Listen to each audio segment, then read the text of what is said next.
C'est le problème difficile de la conscience.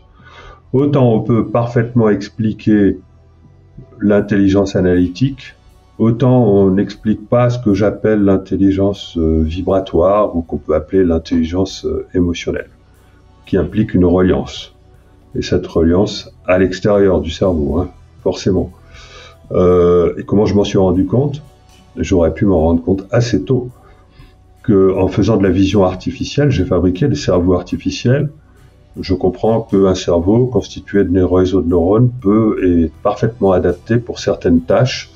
Je comprends que à l'avenir, des intelligences artificielles seront supérieures pour les tâches à nous, pour les tâches du cerveau, mais elles seront jamais supérieures pour les fonctions créatives. La fonction créative, c'est la conscience qui la ramène. C'est le fait de se débrancher du cerveau.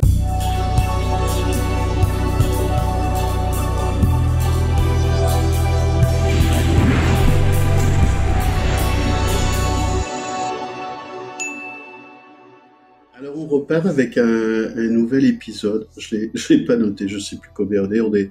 On attaque la deuxième année. Je suis ravi d'avoir Philippe Guillemant, dont je parle de temps en temps, y compris parce qu'on est chez le même éditeur, chez Très Daniel, et dans l'interview vous mettra les livres qu'il a publiés, et parce que vraiment ça parle beaucoup de ce que vivent les HPI, HQI atypiques ou THPI, et beaucoup me parlent de son travail, donc je suis ravi qu'il ait accepté qu'on en échange. Et puis moi je suis quand même un peu en limite sur beaucoup de choses, et en particulier là-dessus, donc je suis ravi qu'on puisse en échanger avec Philippe, de voir comment on peut éclairer avec la mécanique quantique, avec la physique, avec son travail, avec le futur qui nous veut du bien, avec la théorie des cordes, avec tous ces sujets-là qui sont passionnants, pour aller éclairer ce que vivent un certain nombre d'atypiques démunis, qui ont l'impression d'être barjots, isolés, fous, folles, et de pas partager ce qu'ils vivent, simplement, alors que pour moi ils vivent des choses normales, mais le fait de ramener le champ de la science et de ces choses-là, c'est une manière de se reconnecter, de conscientiser, et en tout cas de devenir sujet et puis objet de choses étranges. Donc ça, c'est vraiment mon intention, et vraiment je suis ravi, Philippe, que vous ayez accepté cet entretien. En général, je te laisse les invités se présenter, parce que c'est toujours souvent compliqué. Je peux vous laisser faire ça sur en gros à quoi vous jouez, à quoi vous avez joué, et d'où vous parlez dans toutes vos recherches et vos communications magnifiques. Là, je suis en transition, je suis retraité depuis 1 an. Mais j'ai plus de travail qu'avant, du coup, d'ailleurs. Enfin, si on peut dire. Alors, me présenter, je suis ingénieur physicien, diplômé de l'École centrale Paris, de l'Institut de physique du Globe, habilité à diriger des recherches, et je sais plus. J'ai fait toute ma carrière au CNRS, sauf au tout début, j'ai fait quelques entreprises comme Thales, aujourd'hui Thales, et puis la géophysique. Et j'ai fait l'essentiel de ma carrière, 20 ans dans le domaine de l'intelligence artificielle ou connexe, le traitement du signal au départ, et une dizaine d'années en fin de carrière où je me suis vraiment consacré à la physique théorique. Et j'ai des publications scientifiques à comité de lecture dans 3 domaines. Dans 3 domaines de la science: les neurosciences, l'intelligence artificielle et la physique théorique. Pourquoi les neurosciences ? Parce que j'ai développé des appareillages divers pour l'analyse de l'électroencéphalogramme, le calcul de la dimension de corrélation, basé sur la dimension fractale. Ça, c'est intéressant, il faudra peut-être en parler pour des gens qui s'intéressent au cerveau. J'ai aussi développé un système d'analyse des mouvements des yeux et tout le système qui permet de d'analyser, de caractériser les vertiges et les troubles de l'équilibre. Donc voilà, donc ça c'est de l'autoneurologie, neurophysiologie. C'est pour ça que j'ai des publications dans ces secteurs. J'ai fait beaucoup d'intelligence artificielle théorique au départ, mais j'ai développé un système de vision à base de réseaux de neurones très particulier qui a intéressé beaucoup de grands groupes, dont Logitech, Thales, Ifremer, etc. Et puis en physique théorique, c'est surtout des travaux que j'ai faits parce que je voulais valider la théorie que j'avais proposée pour expliquer le phénomène de synchronicité, et qui est une théorie qui rend l'espace-temps flexible. Voilà, on parlera de tout ça. Et donc mes recherches sont orientées là-dessus. J'ai fait beaucoup de calculs dans ma vie en fait. Hein. Je suis un grand calculateur. Sur informatique, bien sûr. J'ai fait énormément bien que dans ma thèse soit bourrée d'équations. J'ai découvert l'informatique au moment de l'explosion de l'informatique, microélectronique, micro-informatique. J'ai développé beaucoup de systèmes. J'ai passé ma vie à faire des calculs, des calculs assez sioux. Avec le billard, si je me souviens bien. Avec le billard, donc j'ai fait à la fin des calculs de billard. Enfin, les deux types de calculs les plus compliqués que j'ai fait dans ma vie, c'est d'abord de développer des réseaux de neurones pour la vision, et ensuite de faire des calculs de billard avec des dizaines, centaines, milliers de boules, mais dans le but de savoir ce qui se passe lorsqu'on descend en précision bien en dessous de la précision des ordinateurs. Hein. Donc il faut tenir compte de l'incapacité des ordinateurs. Voilà, pour calculer le multivers du billard. Enfin bon, je vais pas vous parler de ça maintenant. Mais j'ai utilisé des techniques pour calculer le multivers d'un billard qui était hérité d'ailleurs des astuces que j'avais mis au point pour l'intelligence artificielle. Donc je pense que les calculs de billard que j'ai faits sont complètement innovants dans le monde. Personne ne les avait jamais fait. Personne n'a fait des calculs au point de se rendre compte que dans le futur, un billard est nécessairement quantique, par exemple. Hein. Donc ça, c'est quelque chose qui m'a étonné de découvrir ça. Donc on peut découvrir par le calcul des choses qu'on n'a pas encore découvertes par les équations. Et la flexibilité de l'espace-temps, par exemple, je l'ai découvert grâce à mon expérience du calcul, parce que lorsque vous développez des systèmes complexes, vous apercevez que vous avez besoin de deux temps qui sont différents. Le temps qui est celui de la visualisation et le temps qui est celui du calcul. Tout ça pouvant être complètement découplé. C'est-à-dire que, par exemple, vous visualisez quelque chose sur ordinateur, on va dire que un système complexe, quelque chose qui se passe dans un fluide, on va dire que l'image, c'est comme ce que la conscience vit. Donc elle pourrait y rechercher une causalité là-dedans et croire qu'il y a une causalité, alors qu'en réalité, cette image, elle n'est pas du tout calculée dans le temps. Elle est calculée autrement et ça fait appel à des interactions compliquées. Et du coup, ça m'a formé l'esprit à l'idée que la réalité, elle est fabriquée de manière bien plus subtile que ce qu'il paraît. Voilà. Donc voilà, je crois que ça résume bien. Au passage, si les gens veulent voir à la fois la manière dont vous avez présenté votre histoire, vos recherches, votre travail avec une forme de créativité dans le pic de l'esprit, vous donnez vos différentes dimensions, expériences. On verra peut-être un peu plus loin ce que vous mettez dans la physique de la conscience. Sur ce que vous venez de dire là, est-ce que c'était une découverte ou c'était avant une intuition? De toute façon, c'est lié. Hein. Disons que voilà, quand j'ai été amené à réfléchir sur le temps, j'ai été amené à réfléchir sur le temps parce que je me suis intéressé au hasard depuis mon enfance. Hein. J'ai lu des livres dans mon enfance qui m'ont marqué. Et j'ai vécu des choses dans ma vie qui m'ont fait penser que le hasard, c'était quelque chose qui n'était pas compris et qui pouvait rendre beaucoup de services, hein, le phénomène de synchronicité, etc. Et donc, du coup, j'ai réfléchi au problème du temps. Qu'est-ce que c'est que le temps? Parce qu'il fallait comprendre le temps pour comprendre le hasard. Donc, au départ, je me suis intéressé au livre d'Étienne Klein et de bien d'autres. Bon, enfin, il y a longtemps, il y a 30 ans. Et puis, enfin, 25 peut-être.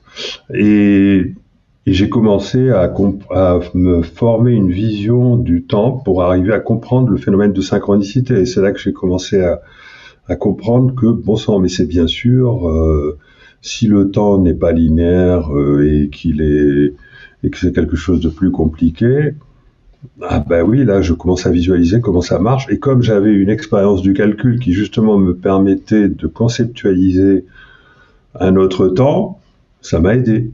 Voilà, c'est ça. Et donc l'intuition de la conceptualisation d'un autre temps est venue naturellement en faisant converger ce que j'ai appris sur le temps en physique et ce que j'ai expérimenté dans le domaine du calcul. C'est-à-dire que pour moi, Pardon, allez-y. C'est-à-dire que pour moi, ça paraît clair aujourd'hui que l'espace-temps, c'est quelque chose qui évolue hors du temps. C'est-à-dire dans un autre temps, même dans deux autres temps d'ailleurs, hein, et que le temps, c'est quelque chose qui a trois dimensions et non pas une seule. Simplement, pour les matheux, c'est forcément difficile à décrire parce que le deuxième temps, il est discontinu. Enfin, disons que dans le deuxième temps, concrètement, celui qui nous fait changer de ligne temporelle, c'est pas qu'il est discontinu, mais il n'engendre une évolution que de manière discontinue. Discontinue, par exemple, la trajectoire d'un GPS, elle évolue de manière discontinue. La trajectoire d'un GPS décrit déjà le temps linéaire si elle bouge pas. Parce que vous avez votre carte, vous avez la trajectoire GPS qui dit par où vous allez passer, et si vous suivez le temps linéaire, ben vous allez suivre la trajectoire du GPS. Un point c'est tout va bien, il n'y a pas de souci. Le deuxième temps est nécessaire, c'est parce que la trajectoire du GPS peut changer, parce que la destination peut changer, ou alors parce que vous pouvez ne pas suivre la trajectoire prévue. Et dans tous les cas, le GPS recalcule. Et donc, on comprend la nécessité d'un autre temps grâce à la métaphore du GPS. Et il y en a d'autres. Hein. J'ai aussi la métaphore du tunnel invisible, etc. Enfin bon. Je trouve le GPS est très intéressant pédagogiquement. Pourquoi vous appelez ça discontinu? Est-ce que c'est une discontinuité ou c'est une coexistence parallèle?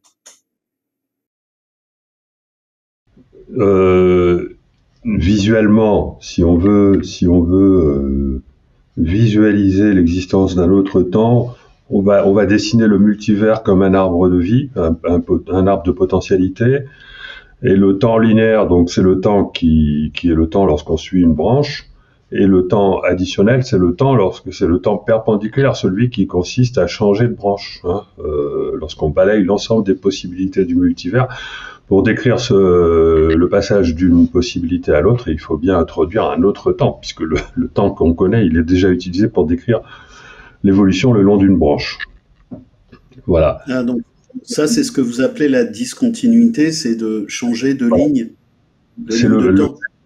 Voilà, alors on peut imaginer qu'on change de manière continue de ligne de temps, mais dans la réalité, ça se passe pas comme ça, parce que, et ça c'est ce que montrent mes calculs de billard, parce que les changements de ligne temporelle ne peuvent se faire qu'aux bifurcations. C'est-à-dire qu'il faut qu'à un moment donné, on arrive à une bifurcation pour qu'il soit possible de changer de ligne temporelle. C'est ce que vous appelez les univers blocs? Non. L'univers bloc, c'est l'idée que l'univers bloc, c'est pas ce que j'appelle moi, c'est la théorie de l'univers bloc, c'est la théorie la plus simple, même simpliste, issue de la relativité d'Einstein, qui considère notre espace-temps avec son temps linéaire comme déjà réalisé dans le futur, encore réalisé dans le passé, et ça bouge pas. c'est rigide. C'est-à-dire que voilà, on le représente comme un cylindre. Pourquoi un cylindre? Parce que si on met tout l'univers dans une sphère, par exemple, ou une hypersphère, mettons, eh bien, on enlève, pour visualiser le temps, on enlève une dimension de l'espace, on la remplace par la dimension du temps, donc ça crée un cylindre. Et ça, c'est l'univers bloc, un cylindre dont le rayon augmente petit à petit pour marquer l'expansion de l'univers et qui démarre en cône pour marquer le Big Bang. Ça, c'est ce que les physiciens utilisent comme représentation de l'espace-temps cosmologique. Mais on peut très bien utiliser la même représentation pour représenter une trajectoire individuelle. Et pour dire que la trajectoire individuelle peut bouger, moi je dis tout se passe comme si elle flottait sur un océan. Voilà, notre vie c'est comme un boudin qui flotte. Nous on avance à l'intérieur du tunnel invisible, hein, du boudin, et le boudin il bouge en même temps. Donc on se rend pas compte que en même temps qu'on va vers notre futur il bouge. Voilà, c'est ça. Là, dans ce cas-là, c'est continu. Dans ce cas-là, c'est continu, mais ça, c'est pas valable pour décrire une trajectoire individuelle. C'est bien pour décrire une trajectoire collective. Parce que collectif, nous créons une réalité collectivement, et comme chaque participant de cette réalité modifie la réalité de manière discontinue, mais globalement, ça a l'air d'être une modification continue. Mais pour décrire la trajectoire d'un individu, on a besoin de l'autre métaphore, de la métaphore du GPS, parce que le changement dans une vie va se produire de manière discontinue. C'est-à-dire seulement aux bifurcations. Et quel est le troisième temps? Alors le troisième temps, là il faudrait parler de la conscience, il faudrait expliquer pourquoi tout est conscience, et se référer à la théorie de l'univers cyclique. La théorie de l'univers, alors peut-être simplement en se référant à la théorie de l'univers cyclique qui relie le passé avec le futur, mais à toutes les échelles, hein, c'est-à-dire que l'univers complet serait constitué d'un ensemble de structures en évolution, selon des échelles qui emboîtaient les unes dans les autres, un peu à la manière d'un fractal. Et donc la cosmologie aujourd'hui nous oriente de plus en plus clairement sur l'idée d'un univers cyclique. Enfin, on devrait même dire d'un multivers cyclique, c'est-à-dire que les trous noirs nous relieraient au futur via les trous blancs, et moi je pense que même le Big Bang n'est pas un Big Bang, mais un connecteur qui nous relie lui aussi au futur lointain. C'est la théorie d'ailleurs du grand physicien Roger Penrose, prix Nobel pour ses travaux sur les trous. Mais je pense que ce mécanisme de l'évolution, donc du coup, l'univers cyclique permet de comprendre l'évolution en spirale, c'est-à-dire que on ne répète jamais le même cycle. C'est-à-dire que dans la théorie de l'univers cyclique, on considère que le futur, enfin dans la mienne, hein, on considère que le futur vient vers nous, qu'il descend vers le passé et qu'il remonte de l'autre côté de l'univers et qu'il revient dans le futur. Mais alors donc ça crée un cycle. Et ce cycle, il n'est pas en train de reproduire perpétuellement la même chose. Il est en train de changer parce que la conscience joue un rôle là-dedans et que l'intention, c'est quelque chose de fondamental. Quand on est dans un cycle, on a l'intention de faire évoluer le cycle. On a toujours la mémoire des précédents et on sait qu'à le prochain cycle, on va faire mieux. Et donc, il faut qu'il y ait une intention. Et donc, l'idée du troisième temps, c'est l'idée que cette intention, elle est captée de la part d'une autre partie de nous-mêmes qui se trouve de l'autre côté et qui lui connaît, elle connaît notre futur et est même capable de s'y déplacer, d'y voyager, et elle nous communique la vibration de ce futur. On verra après ce que ça veut dire, vibration. Et donc nous, si on la ressent, ça veut dire qu'on se connecte à notre véritable raison d'être. Et donc si on vibre ça, et du coup on se connecte à notre futur, parce que c'est nous les créateurs. C'est pas, il y a quelqu'un de plus grand que nous-mêmes qu'on appelle le soi. Donc vous voyez là, il faut changer la vision des choses. Hein. Et ce soi nous attend qu'on se mette à l'écoute de la vibration qu'il est prêt à nous envoyer, auquel cas, dans ce cas-là, on peut arriver à créer notre futur. Notre meilleur. Mais là, je suis allé trop vite, forcément, hein, mais c'est parce que vous m'avez posé cette question. Vous voulez connaître le troisième temps. On le connaît à la fin. Après avoir lu tous mes bouquins, on comprend. Mais là, je résume.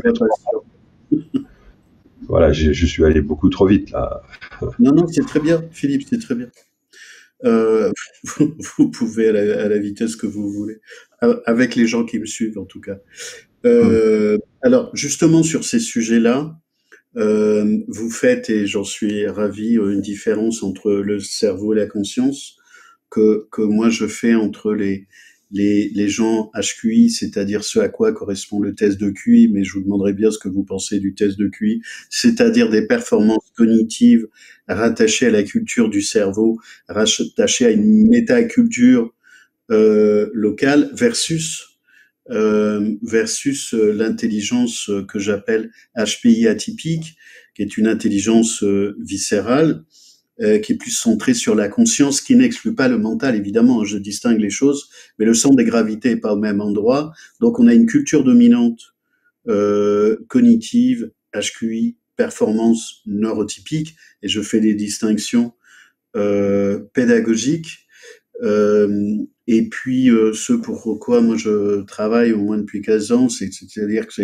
ça sort nulle part, j'ai rien trouvé en France, en Europe ou ailleurs dans le monde, hein, à distinguer cette population atypique, viscérale, c'est-à-dire le ventre et le cœur, qui est plus centré sur la conscience, et donc sur les vibrations. Vous parlez de vibrations, vous parlez de champ de tension, donc évidemment que ça m'intéresse, ce qui n'exclut pas les capacités cognitives et mentales, mais vous faites ces distinctions qui, moi, m'intéressent pour tous les gens que je rencontre ou que je vois dans mes conférences, et surtout pas pour opposer les gens. On cherche pas à faire la guerre, évidemment, mais que tout le monde prenne conscience, évidemment que tout le monde a des deux, mais quel est le centre de gravité? Alors comment notre société privilégie et porte des choses au détriment de beaucoup de monde d'ailleurs. Donc comment vous pourriez éclairer ça? Vous parlez de conscience, vous parlez de la conscience qui est pas dans le cerveau régulièrement, donc je vous laisse un peu tout ça. Ouais, c'est bon. Moi, disons que voilà, au cours de mon expérience, parce que j'ai développé beaucoup de choses, j'ai relevé beaucoup de défis, j'ai développé beaucoup de choses qui paraissaient impossibles au départ. Le premier truc, par exemple, c'est, enfin pas tout à fait le premier, mais le truc le plus retentissant. J'ai informatisé les observatoires volcanologiques à une époque où il n'était pas prévu que je le fasse, hein, donc je suis rentré dans des trucs vraiment qui paraissaient impossibles. C'était pas dans ma mission, hein. Ma mission pour aller en Martinique était d'étudier le champ magnétique terrestre, mais finalement j'ai tout informatisé là-bas. J'ai vu que les stations sismiques étaient reliées sur des appareils, Schlumberger je crois, qui sortaient des tracés partout, puis il y avait le personnel de l'observatoire qui dépouillait les tracés, passait la matinée à dépouiller les tracés. Et puis cet appareil Schlumberger, il avait une petite sortie numérique, et le rêve de l'ordinateur, c'était d'utiliser cette sortie numérique pour arriver un jour à informatiser tout ça. Et moi j'y connaissais rien. Ça c'est intéressant. J'y connaissais rien. Et j'avais tellement envie de satisfaire le rêve de ce directeur de l'observatoire, un gars qui était très sympa, que je me suis mis à étudier la microélectronique. J'avais étudié quand même un petit peu avant, mais voilà. Et je me suis lancé là-dedans. Et comme j'avais vite résolu la mission pour laquelle j'étais venu dans cet observatoire, j'ai passé le reste de mon temps, 1 an au moins, à développer ça. Et du coup, ça a super bien marché. Et voilà. Et du coup, après, je me suis rendu compte que finalement, il suffisait un peu d'être passionné, d'avoir la foi, et puis on pouvait résoudre n'importe quel problème et en apprenant, sans compétences, en acquérant les compétences au fur et à mesure. Bon, il faut sûrement avoir un bagage. Hein. Ok, j'étais centralien. Bon, ok. On apprend à apprendre à central, et ça, c'est vrai, je pense. Et, euh, et après, quand je suis rentré au CNRS, en plus, j'avais la possibilité de choisir un peu tout ce que je faisais. Je me suis lancé dans des défis avec à chaque fois quelque chose qui paraissait impossible à résoudre, avec à chaque fois quelqu'un qui rêvait que ah ouais, ça serait super si on arrive à faire ça, et donc moi j'avais envie de, et donc à force de réaliser le rêve d'autres personnes, et j'ai finalement aperçu que c'était cette foi qui aidait beaucoup, et au point que même à un moment donné je me suis rendu compte qu'il y avait des hasards favorables qui m'aidaient à réaliser ce que je faisais, et ça m'a fait beaucoup réfléchir. Et je me suis rendu compte qu'il y a forcément une partie de l'intelligence qui n'est pas dans le cerveau. Parce que le hasard peut vous rapporter des solutions fantastiques. Que ce soit sous la forme d'intuition ou littéralement sous la forme de hasard, que ce soit... Enfin bon, je la fais courte. Hein. Et petit à petit, donc j'ai commencé à changer ma façon de travailler, alors qu'avant je travaillais de manière acharnée. Ouais, je m'acharne toujours, hein, mais je me suis aperçu qu'il y a, dans la création, il y a deux processus. Il y a le processus purement mental, où là, il vaut mieux avoir acquis les compétences, et quand on les a acquis, bon, on développe, ça c'est le développement, et toute l'ingénierie fonctionne comme ça. Et puis il y a le processus qui consiste à trouver, ou à chercher, mais enfin c'est plutôt trouver la solution. C'est-à-dire que on trouve la solution. Enfin, il faut trouver la solution avant de la chercher, quoi. C'est-à-dire que sinon, ça sert à rien la recherche. Voilà, l'idée c'est ça. Mais pour trouver la solution, ça passe pas par le mental. Ça passe par aller débrancher le mental, aller dans la nature, faire une sieste. J'étonnais beaucoup mes collègues quand je disais, ou mon ex-compagne, quand je disais bon, je vais aller faire une sieste de travail. Parce que quand vous voulez résoudre un problème, il est trop dur, vous savez pas comment l'aborder, il faut aller faire la sieste. Au début, je faisais souvent des siestes. Parce que en état de demi-sommeil, vous voyez les solutions. Ou alors, lorsque vous revenez d'un voyage, vous êtes complètement crevé, là, du coup, ça vous met dans un état de demi-sommeil, et là, paf, t'as la solution qui tombe. Souvent des solutions géniales. Vous savez que ça porte un nom, ça. Ça s'appelle le mode réseau par défaut. Le Vous mode connaissez? Réseau Non. par défaut. C'est un processus neuropsychologique. Ouais. Normalement, sur Google, vous aurez un article de quelqu'un du CNRS. Le mode réseau par défaut, c'est exactement ce que vous décrivez. Une activité basse fréquence, dormir, faire de la gym, aller dans un endroit où on culpabilise parce qu'on a besoin de travailler, regarder une série à la con, un truc basse Ouais. fréquence, et le cerveau va processer encore plus. C'est une activité dont je parle pour les atypiques. Alors, au passage, tout ce que vous Alors moi, racontez, c'est bien fonctionnement, donc atypique. les chercheurs, ils attribuent tout au cerveau. Moi, je suis pas d'accord. Faut pas exagérer. Il y a le cerveau, bien sûr qu'il est utile toutes les fonctionnalités analytiques, le développement, la tâche, se mettre voilà. Mais pour ce qui est de trouver les bonnes idées, parce que il y a deux sortes d'idées, hein. Il y a les idées, ok, on aurait pu, à la limite, le cerveau aurait pu la trouver grâce à son expérience. Mais il y a des idées qu'on peut pas trouver grâce à l'expérience. Surtout qu'en plus, lorsque ça s'assimile à la vision, quelque chose qui n'est pas... Et donc là, c'est la conscience qui intervient, et le fait que la conscience soit complètement différente du cerveau. Moi, je me suis aperçu que la conscience était différente du cerveau sur le tard, et je le regrette, parce que ça m'aurait aidé. Euh, il y a le cerveau et la conscience. C'est par la conscience c'est la conscience qui est créative, c'est pas le cerveau. Le cerveau, c'est un automate. La conscience, c'est autre chose. Alors, bien entendu, dans les chercheurs, comme les neurophysiologues, des neurosciences, eux, ils sont pas dans le paradigme de la conscience, donc ils attribuent tout au cerveau, mais à tort. Ils expliquent rien. Hein. Les neurosciences n'expliquent absolument pas les perceptions, ni les perceptions, ni les sentiments, ni les intuitions, tout ce qui est de l'ordre des ressentis. Rien n'est expliqué. C'est le problème difficile de la conscience. Autant on peut parfaitement expliquer l'intelligence analytique, autant on n'explique pas ce que j'appelle l'intelligence vibratoire, ou qu'on peut appeler l'intelligence émotionnelle, qui implique une reliance. Et cette reliance à l'extérieur du cerveau, hein, forcément. Et comment je m'en suis rendu compte? J'aurais pu m'en rendre compte assez tôt, qu'en faisant de la vision artificielle, j'ai fabriqué des cerveaux artificiels. Je comprends qu'un cerveau constitué de réseaux de neurones est parfaitement adapté pour certaines tâches. Je comprends que à l'avenir, des intelligences artificielles seront supérieures pour les tâches à nous, pour les tâches du cerveau, mais elles seront jamais supérieures pour les fonctions créatives. La fonction créative, c'est la conscience qui la ramène, hein. C'est le fait de se débrancher du cerveau, parce que un réseau de neurones n'est pas capable de créer une perception. L'information visuelle, par exemple, la perception visuelle, elle est perdue.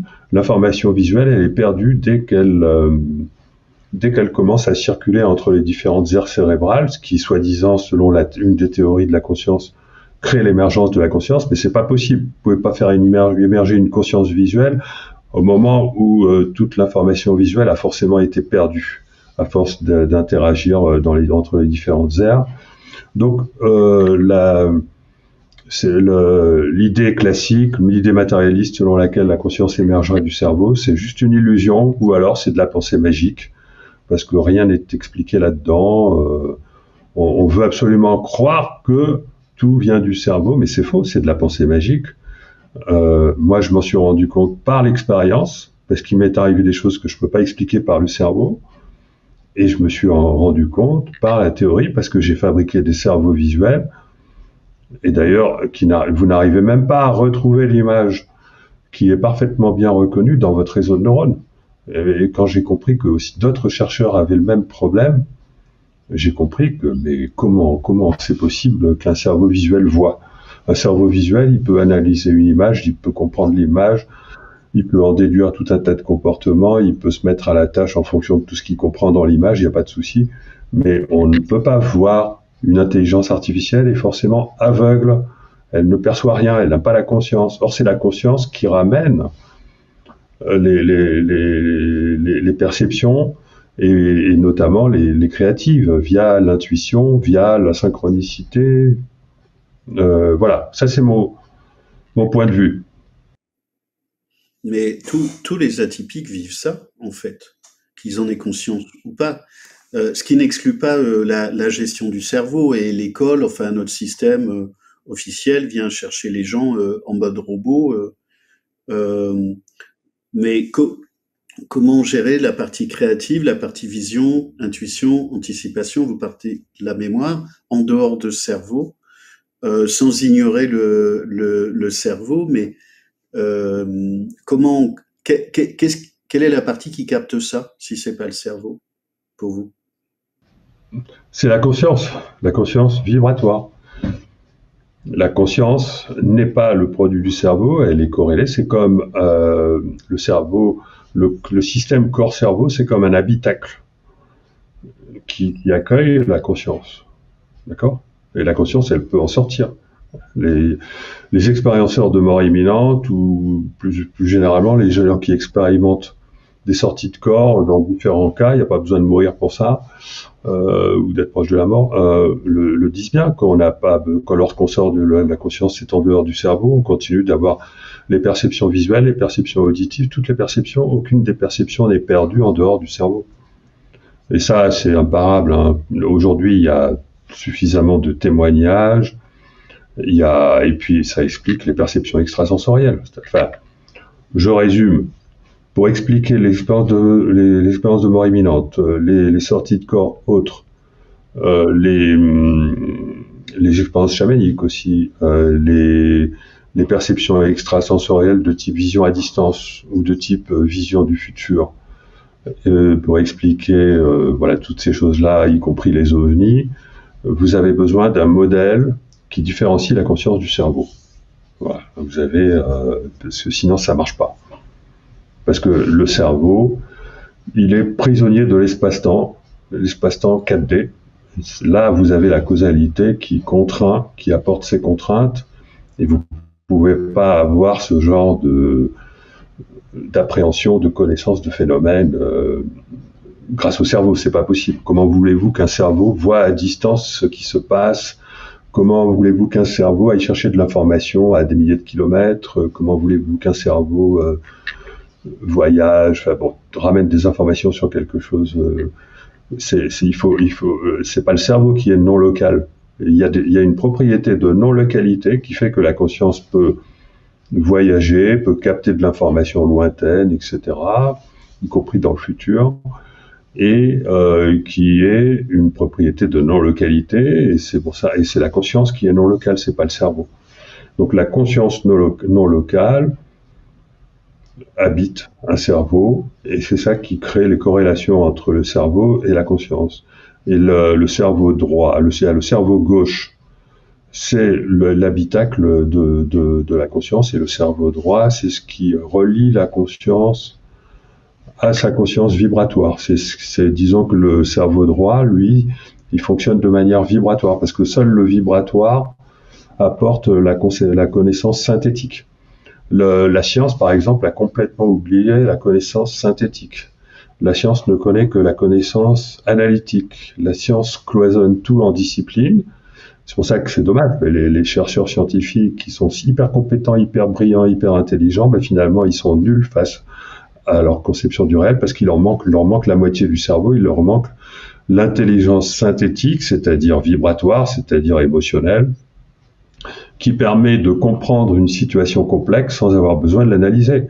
Par exemple, la covidrie, la comédie du Covid, c'était quelque chose qui dépassait le cerveau analytique. Et donc, on a vu toutes les bêtises qui ont été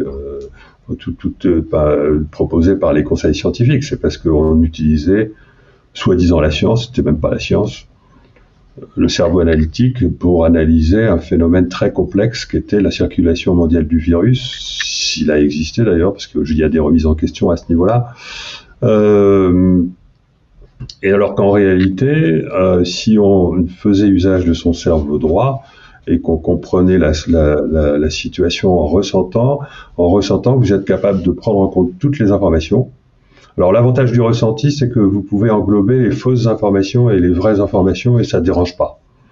Moi, j'ai appris de par mon expérience que ça n'est pas important de se tromper avec le cerveau droit, parce que de toute façon, le cerveau droit fait sa synthèse de manière vibratoire, et donc l'information fausse, à moins qu'elle domine, elle est automatiquement éliminée, hein, et la vibration est capable d'aller dans le subtil.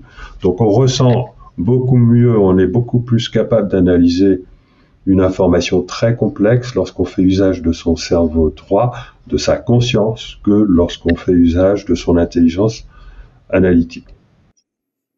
C'est le problème de beaucoup d'atypiques ou des enfants à l'école qui donnent un résultat, mais on leur tape sur la tête ou on leur file un zéro parce qu'ils sont pas capables de démonter le process cognitif par où ils sont passés, ou des atypiques qui arrivent pas à faire des études. Moi, j'en ai sur les mémoires de master, sur des thèses de doctorat, qui me dit Fabrice, ce que j'ai dans la tête, c'est indémontable.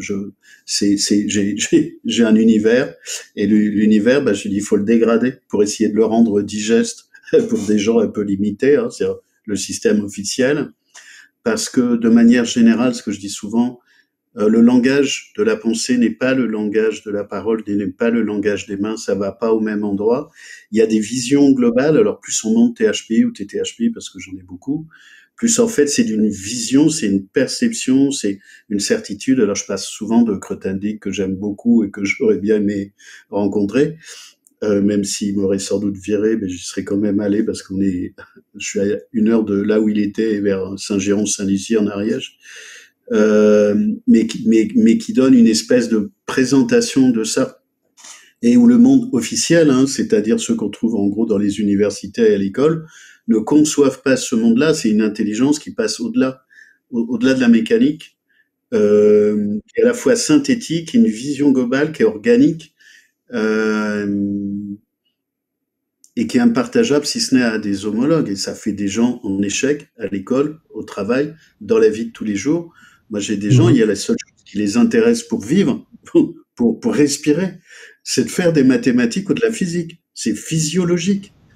Alors, Oui, cela, oui, il oui. se fait, bien sûr. Je peux vous citer mon exemple, hein. Moi, quand j'étais en troisième, alors que j'étais très fort en maths et très fort en physique, mais nul en anglais, en français, enfin pas tout à fait nul, mais enfin en allemand, en latin, etc. Tout ça, ça m'emmerdait. J'ai été interdit de passer en seconde scientifique. On m'a envoyé en seconde technique. D'accord. Et après, je suis remonté en première E et ensuite en terminale scientifique parce que ils ont compris que j'avais été mal orienté, mais j'ai failli. C'est grâce à la fille du proviseur qui, elle aussi, avait été orientée en seconde scientifique que j'ai été remis sur les bons rails, parce que si elle n'avait pas été là, il y aurait pas, le proviseur n'aurait pas créé une classe de première E qui m'a servi d'intermédiaire pour revenir en terminale scientifique. Donc j'ai été viré de, j'ai vécu cet échec, mais cet échec m'a finalement été bénéfique. Bon, mais c'est rare les situations comme ça. J'ai quand même eu beaucoup de chance parce que il fallait qu'il y ait ce catalyseur de la fille du proviseur et ça m'a permis quand même d'entrer dans une classe où les élèves, autres que moi, étaient moins formatés. Et j'ai vécu quelque chose d'intéressant là. Et la différence que j'avais avec eux m'a permis de comprendre que j'avais une forme d'intelligence qui était quand même différente. Ça m'a permis de mieux comprendre mon handicap entre guillemets, mais c'était pas un handicap. Donc, et puis de toute façon, avant d'être orienté de cette manière-là, j'avais commencé à décrocher, je crois que c'était en 5e ou 4e, je sais plus, enfin un ou 2 ans avant, parce que j'avais trouvé des livres dans la nature, hein, dans une ruine, des livres de philosophes et de maths anciennes. Et il y avait du Descartes, et puis il y avait des maths anciennes avec de la géométrie, et j'étais scandalisé de découvrir que les maths anciennes que j'adorais parce qu'il y avait plein de géométrie n'étaient pas enseignées à l'école.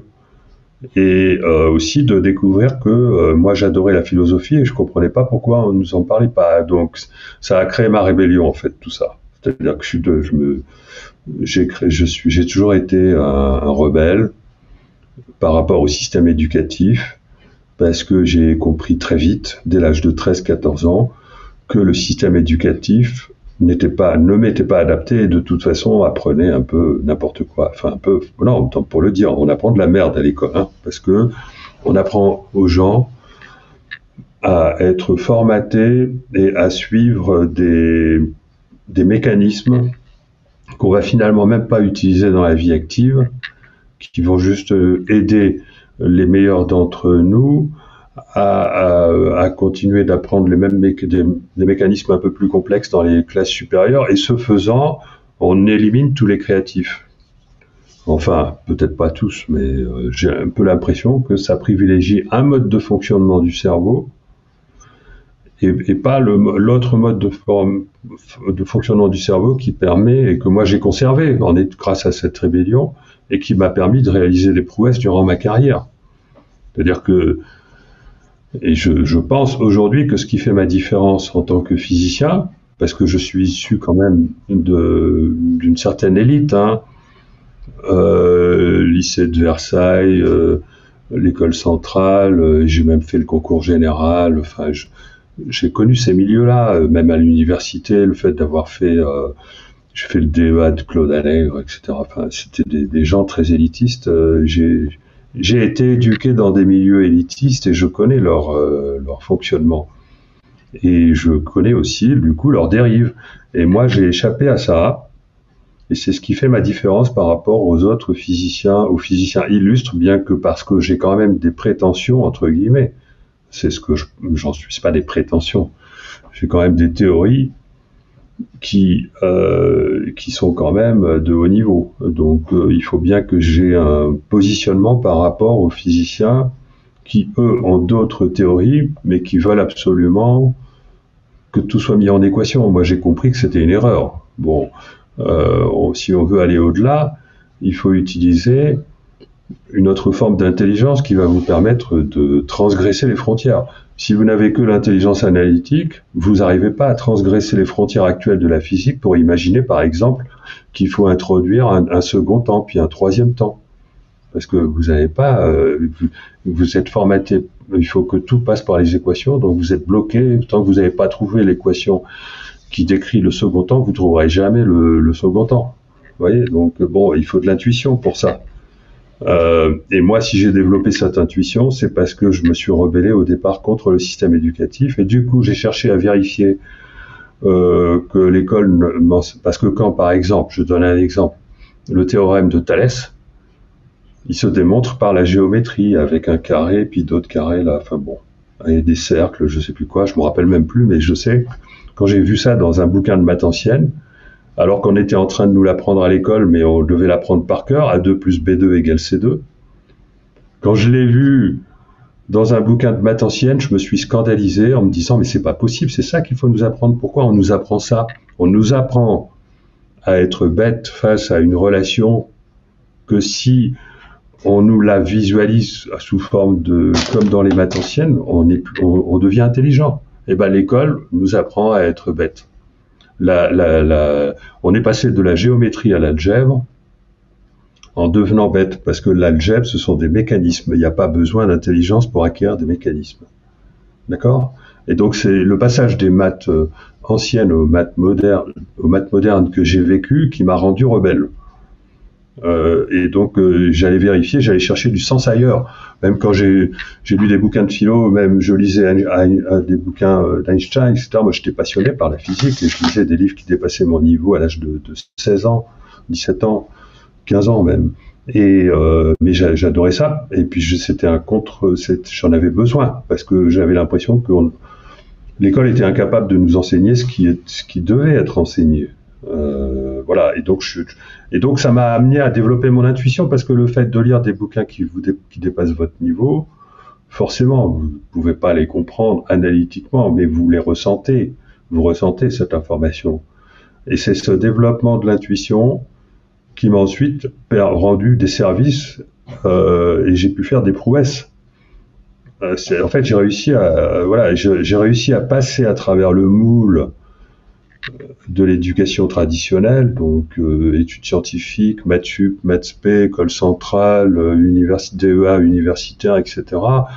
Ça n'a pas toujours été facile, mais enfin si, je m'en suis plutôt bien sorti. Mais normalement, j'aurais pas dû. Hein. J'ai été accidentellement mis sur une autre voie, et j'ai passé mon temps à privilégier un mode de fonctionnement intuitif de ce fait. Et c'est ça qui a créé ma différence et qui fait que j'ai eu une carrière atypique. Mais ce que vous dites, en fait, ça correspond. Il y a beaucoup de personnes atypiques, hein. Ils disent, je suis pas surdoué parce que je suis nul en maths. Moi aussi, je suis nul en maths. J'adore les sciences, donc j'échange beaucoup avec le docteur Elfer, là, qui est venu sur ma chaîne, qui a, je sais pas, un peu plus d'une vingtaine de diplômes de doctorat, qui est data scientist et qui bouffe de pages de mathématiques par paquet de 1000, hein. C'est comme de la BD. Et en fait, je suis nul en maths, mais en fait, c'est cette dimension topologique, géométrique, dont parle, je crois, Penrose également. Ça, pour moi, c'est de l'intelligence, c'est de la philosophie, et c'est pas la question des équations. Donc, ça a mis beaucoup de gens en échec, beaucoup de gens à douter de leur forme d'intelligence mathématique et scientifique à cause de cette épreuve-là. Mais en fait, c'est juste magnifique, les sciences, mais vues comme ça, vues avec la géométrie. Enfin, c'est comme ça que moi j'aborde les sciences, mais sinon je suis incapable de faire les équations qui vont avec. Mais de traverser ce monde-là, ce qui est une vraie frustration pour moi, et on massacre des gens. C'est-à-dire que ce que vous avez fait, c'est aussi avec la révolte, c'est avec ce que vivent beaucoup d'atypiques, une forme de pugnacité à être divergent versus convergent, des fois en deux mots, hein, convergent. parce que c'est lamentable, mais ça fait des petits robots conformes, et conformes au système éducationnel, au système universitaire, à la science. Alors vous déconstruisez la science. Moi j'aime la science, mais celle qui est digne, si on veut, parce que j'ai travaillé aussi à l'université dans tous mes métiers, et j'ai des copains scientifiques, doctorants, qui me parlaient de ce qu'ils vivaient, et c'est à pleurer pour beaucoup. Hein. Et le problème, c'est qu'on démotive des gens, des enfants, des jeunes, des adultes aujourd'hui, mais il y a des générations sacrifiées, et en fait, qui sont des passionnés de ce monde-là, et qui sont pollués par la norme officielle, par la doxa officielle de ce qui est fait à l'école. C'est une catastrophe, c'est une honte, c'est lamentable. Oui, heureusement. Mais bon, aujourd'hui, pas tellement à l'époque où il faut se lancer là-dedans. Je pense qu'on est dans un autre genre d'époque où il faut redécouvrir les qualités humaines. Ah ben, je souscris largement à ça. Alors, comment vous, quelle idée vous feriez aujourd'hui de la question de l'intelligence, qui est un sujet en débat malmené, maltraité? Moi, j'ai commencé il y a 15 ans sur ce monde-là, mais depuis 8 ans, on voit tous des débats de toute nature, en tout genre, qui au moins permettent de décomplexer le sujet, et surtout pour les enfants qui vont en bénéficier, et pour les femmes qui étaient masquées. Mais sur la question de l'intelligence, ou l'officialisation de l'intelligence, en tout cas, c'est la norme vue par elle-même, c'est le QI, alors qu'il y a plein d'autres formes d'intelligence. Moi, je parle des intelligences atypiques, c'est celles auxquelles vous faites référence. Donc, au regard de vos expériences et de travail sur ce sujet-là, de l'intelligence, et à l'intérieur de ça, sur, comment on va dire, son symbole officiel qui serait le test de QI. Alors, le QI, ouais, j'ai dû faire quelques tests de QI, jamais officiels. Hein, je ne sais même pas quel est mon QI à moi, hein, donc je m'en fous au moment où... Enfin, j'ai commencé à... Je pense que le test de QI ne vaut pas grand-chose pour mesurer l'intelligence. D'abord, c'est quoi l'intelligence, hein? Peut-être que ça mesure l'intelligence du cerveau gauche, peut-être, encore que j'en suis même pas sûr. De toute façon, ça ne mesure en rien. Enfin, si on me considère comme intelligent, je pense pas que ça mesure mon intelligence, parce que d'abord, les tests de QI demandent une rapidité. Moi, je suis désolé, mais il y a de l'intelligence énorme dans la maturation. Donc là, il faut être lent. Hein, donc, non, le test de QI, pour moi, ça ne vaut absolument rien. Ça va mesurer un aspect peut-être très cloisonné des choses. Je suis même pas sûr que ça mesure une intelligence analytique. Voilà. Et bon, mais de toute façon, personne n'a compris ce qu'est l'intelligence. Sinon, il n'y aurait pas cette grande mystification qu'on vit aujourd'hui avec l'intelligence artificielle. Parce que l'intelligence artificielle n'est pas intelligente, enfin, à mon sens. Hein, parce que pour être intelligent, il faut être capable de faire des bons choix. Parce que c'est ça qui caractérise une intelligence, c'est l'adaptation à l'environnement. Alors déjà, je vois mal comment une intelligence artificielle s'adapterait à son environnement. Ensuite, l'environnement de l'intelligence artificielle, c'est le web, où là, si on veut analyser les informations du web, on ne peut pas s'en sortir par un cerveau gauche, parce que l'analyse ne fonctionne pas, parce on a un mélange de fausses informations et de vraies informations, et donc une intelligence type intelligence artificielle ne peut pas s'en sortir. Or, l'intelligence artificielle n'a pas l'aspect vibratoire de la conscience qui permet d'être intelligent face à des informations contradictoires. Hein. Pour moi, l'intelligence, c'est pas comment dire, d'aboutir à une conclusion juste face à une somme considérable d'informations avec des informations contradictoires et des informations fausses, parce que ça, c'est juste impossible. Parce qu'il n'y a pas de critère qui définit ce qui est vrai. Donc une intelligence artificielle ne peut pas s'en sortir. Le seul critère qui définit ce qui est vrai, il est d'ordre émotionnel. Hein. C'est la joie de ressentir quelque chose de vrai. S'il n'y a pas le tampon émotionnel, vous ne pouvez pas savoir ce qui est vrai. Donc aucune intelligence artificielle ne Donc déjà, une intelligence, elle a beau se satisfaire, avoir toute l'information du web, elle peut pas être intelligente en l'analysant. Elle peut fournir différentes versions. Ok, c'est ce que fait ChatGPT. Hein. Et donc là, on voit qu'on a l'intelligence du développeur, des développeurs, de la société qui fait du business avec, et surtout de l'utilisateur. Il n'y a que des intelligences humaines. S'il y a quelque chose d'intelligent dans l'intelligence artificielle, ce sont des intelligences humaines. C'est le talent de celui qui va utiliser ChatGPT pour sortir un bon truc. C'est le talent des développeurs, mais l'intelligence artificielle n'a rien d'intelligent. Être intelligent, c'est pouvoir conserver dans sa tête le plus longtemps possible des informations vraies et fausses.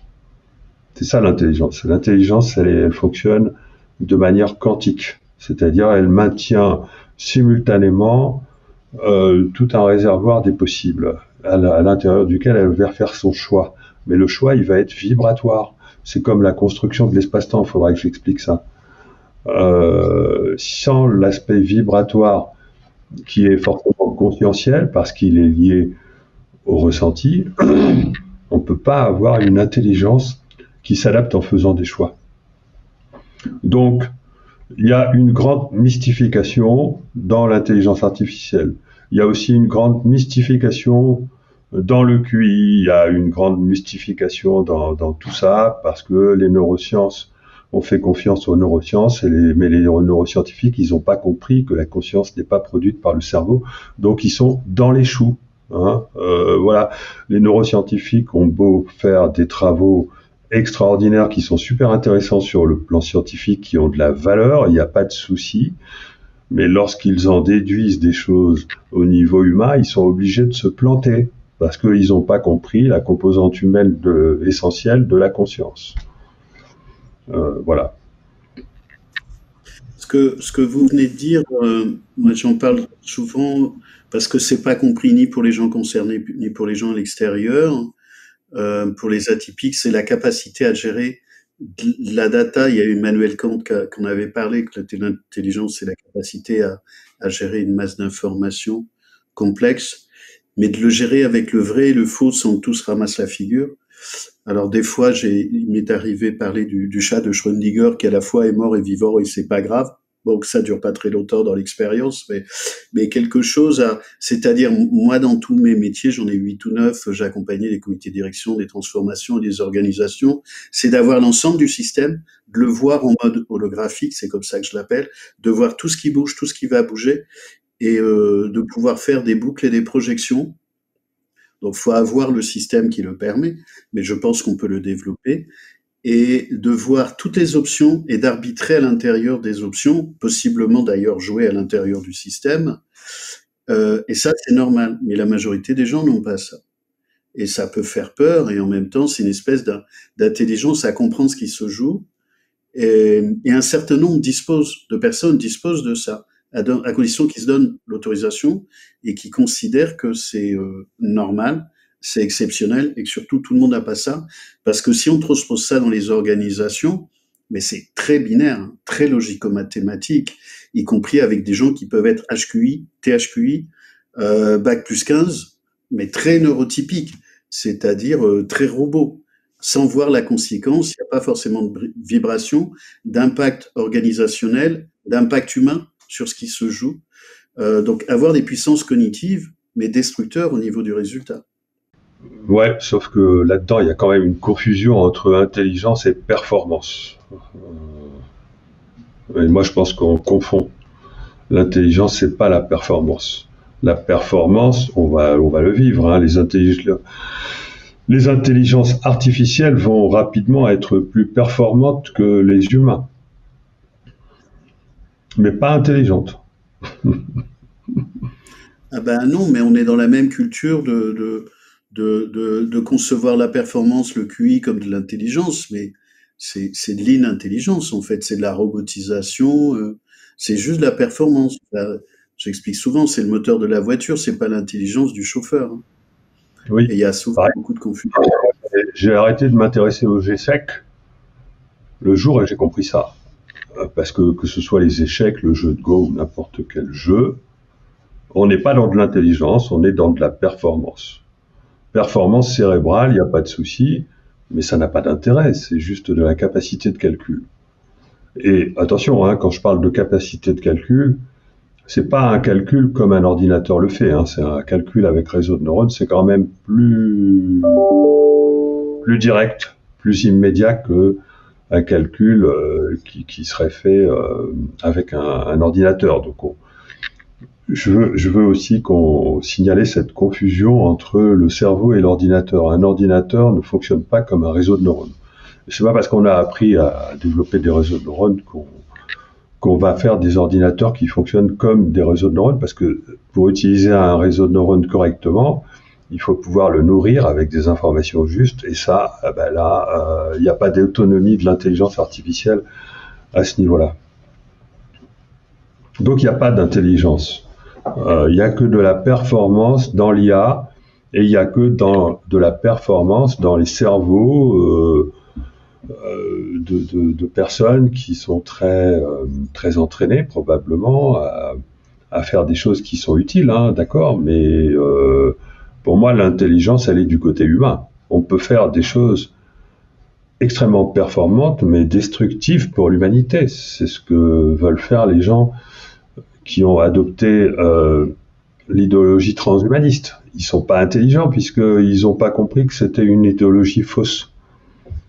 Les gens qui ont développé, financé l'université de la singularité, qui sont les plus grands financiers de la planète, pour en faire l'idéologie du Forum économique mondial, ce sont des gens qui ne sont pas intelligents parce qu'ils n'ont pas compris l'humain.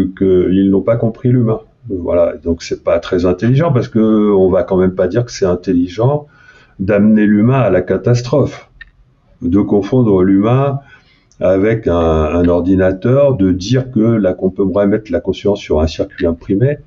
Ça, moi j'appelle ça des débiles mentaux, hein.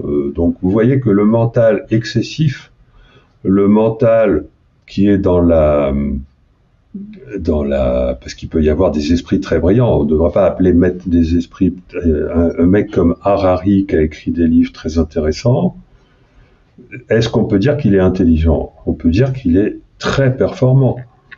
Hein, il doit avoir quand même une part d'intelligence, mais en tout cas, il a été complètement rallié à la cause transhumaniste, et il n'est pas intelligent. Il dit la science se résume, la science nous apprend qu'il n'y a que deux manières de construire la réalité, c'est le déterminisme ou le hasard. Il le dit. Effectivement, lorsqu'on pense ça, ce qui est terriblement bête, eh ben, on en arrive à adopter cette idéologie, et pourtant ce gars-là, il est hyper performant, il est hyper intelligent pour certains. Mais il est en train de conduire l'humanité dans une voie de garage. Est-ce que c'est intelligent? Moi, je trouve pas que ce soit intelligent. Pour moi, l'intelligence, elle est sabotée, elle est rendue complètement nulle. À partir du moment où il y a un défaut, parce que, comme je vous disais tout à l'heure, l'esprit analytique, la compétence analytique, elle n'est pas capable de voir clair dans un ensemble trop important de données qui sont contradictoires. Donc Harari, il a appris quelque part à l'école sans creuser la question que la science était déterministe et qu'il existait quand même un hasard quantique, etc. Mais bon, donc il s'est simplifié la vie, ce qui n'est pas très intelligent, en disant ah ben voilà, je vais voir le monde comme ça et je vais concentrer mon intelligence sur autre chose. Ben grave erreur, ce n'est pas intelligent. On a du coup quelqu'un qui a probablement s'est fait happer par l'appât du gain ou je ne sais quoi. L'idéologie est capable d'happer beaucoup de gens, hein. Et puis voilà, et ce n'est pas intelligent. Donc on vous fait tout un pataquès avec l'intelligence, mais ce n'est pas de l'intelligence. L'intelligence est une capacité d'adaptation face au réel pour aller dans le bon sens. Dans le bon sens, un bon sens décrit de manière humaine. C'est l'humain qui a le libre arbitre et qui définit la réalité future qu'il a envie de vivre. Évidemment, quelqu'un qui comprend pas que ne pas savoir que la conscience n'est pas le cerveau, eh ben il emmène l'humain à la catastrophe parce que effectivement, il emmène l'humain à la perte progressive de sa conscience. Voilà. Et c'est la conscience Et la conscience guide, et heureusement qu'on a une conscience guide qu'on appelle le soi, qui est seule capable de nous dire quelle est la bonne direction pour l'évolution. Et la vraie intelligence est issue de la capacité de capter cette information. La vraie intelligence, donc émotionnelle, alors j'exagère en disant la vraie, parce qu'évidemment on a besoin du cerveau, puisqu'on est dans une société où il faut s'adapter. On a besoin des deux. Moi je pense que si j'ai réussi dans la vie, c'est parce que j'ai les deux, et que mon cerveau droit, il est correctement connecté au cerveau gauche. Il y a une collaboration, il y a une coopération entre la brute épaisse que je suis au niveau du calcul et le type relié par sa capacité à aller dans la nature et à acquérir des idées en demi-sommeil. Donc là, il y a... Mais bon, une brute épaisse toute seule, elle n'est pas intelligente. Ben, il y en a beaucoup, c'est un enjeu sociétal, hein. Vous prenez l'école, vu l'état de décrépitude d'ailleurs du système, hein, j'en veux pas aux enseignants, mais qui sont dans les rouages. Vous prenez l'université, vous prenez tout, vous prenez les entreprises, la société, vous prenez les médias, c'est tout par la performance, inintelligence, et tous ceux qui sont divergents, qui dérangent, qui sont créatifs, donc qui posent des questions, donc qui sont pas d'accord, donc qui requestionnent tout, se font pour un certain nombre, moi j'en fais un peu les frais, hein, mais je savais depuis le début, attaquer, agresser, de toute nature, avec des gens ou bêtes, ou jaloux, ou inintelligents, ou tout ça en même temps, ou maladroits, parce il y a ça aussi, c'est dès qu'on n'aboie pas avec les loups, ou qu'on n'est pas conforme, il y a une espèce de pression sociale de conformité, qui rajoute. D'ailleurs, je pense que depuis 4 ans, en termes de pression, ça en a rajouté, et que l'intelligence, celle du cerveau droit, elle requiert d'être quand même en paix pour que la conscience passe. J'ai retrouvé la phrase de Kant que j'ai cherchée. On mesure l'intelligence d'un individu à la quantité d'incertitude qu'il est capable de supporter. Mais ça, c'est possible à condition de pas être sous stress, de pas être angoissé, de pas être dans une société anxiogène qui est celle qu'on a aujourd'hui, ou qu'ont les gens encore plus inintelligents, avec des pertes de repères au passage.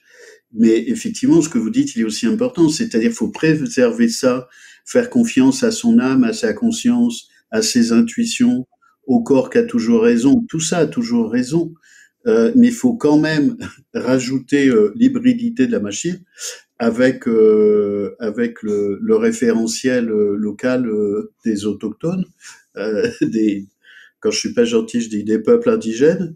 Bon, ça agace, mais tant pis, parce qu'il y en a qui sont gentils, hein, mais il y en a quand même beaucoup qui sont en mode robot. C'est-à-dire que je serais capable de les défendre, hein, c'est-à-dire que beaucoup de gens sont détruits et se comportent de manière maladroite, malheureuse ou méchante, mais on va se raccrocher aux logico-mathématiques, au cerveau de base, c'est-à-dire au robot. C'est une catastrophe. C'est-à-dire que développer de l'intelligence, de l'innovation, du changement, mais on peut mettre ça dans le développement économique, dans le développement territorial, dans quantité de choses, y compris politique, eh ben, il faut être courageux, hein. Oui, de toute façon, moi je dis pas que j'ai pas eu enfin, globalement, j'ai bien réussi ma vie intellectuelle. Je dis pas que j'ai pas eu quand même des angoisses. J'ai eu du mal quand même à supporter le système éducatif, hein. Il a fallu que je me fasse énormément confiance. Ouais, je pense que la confiance c'est un mot clé, hein, parce que heureusement que je suis quelqu'un capable d'oser. Faut du courage pour se faire confiance. Et en fait, la chose la plus importante à développer lorsqu'on est un handicapé du système, on va dire, c'est la confiance. Et donc, on peut pas s'adapter au système tout simplement et donc du coup acquérir de la confiance, parce que là il faut trouver une autre voie pour s'adapter au système qui n'est pas celle qui est imposée par le système, et c'est ça qui est pas évident. Mais aujourd'hui on est dans une période d'effondrement de l'Occident, qui est une période d'effondrement du mental humain, hein, parce que le mental occidental a laissé tomber la composante spirituelle, que le mental s'effondre. Et donc, les personnes qui sont inadaptées à la société vont de plus en plus avoir l'occasion de jouer un rôle, parce que c'est d'eux qu'on aura besoin pour ramener l'humanité vers plus d'humanité, pour ramener la société vers plus d'humanité. C'est d'eux, on va avoir besoin d'eux.